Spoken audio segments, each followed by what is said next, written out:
mga ka-friendship, gusto nyo bang makatikim ng masarap na noodles at very authentic dito sa Da Nang, Vietnam? Actually, tinuro lang ito ng receptionist namin na i-try daw namin itong masarap at very reasonable price daw. So, totoo nga. At ito yung location niya.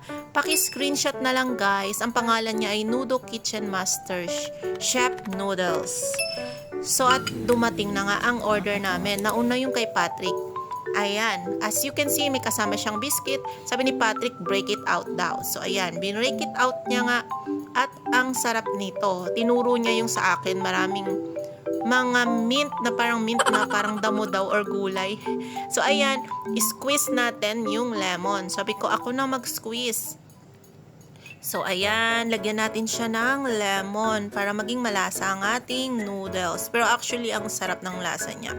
Kahit wala yan. And ang nagustuhan ko pala dito, marami siyang mga pre na gulay. Yung gulay na parang mint pag kinagat mo, pero hindi naman masama yung lasa niya. So, ayan, very fresh. At ang napansin ko pa dito sa Vietnam, very healthy living yung mga tao dito. At ayan nga, binrake ko na ang biscuit.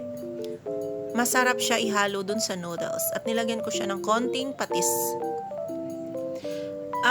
Very healthy sila. Kaya pala ang papayat nila guys, walang gaanong matataba dito sa Vietnam, Da Nang.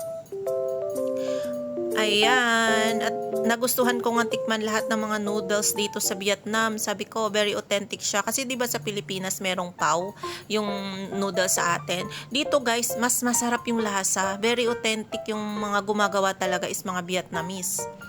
So ayan, meron ding naman noodles na hindi masarap, pero kasi tinitignan namin pag maraming kumakain eh. At saka pag ni-recommend ng mga lokal, so tinatry namin. At iyan nga, mahilig talaga sila sa gulay, onion. At saka yan, meron siyang pre-drink na ginger tea. Very healthy siya sa liver natin.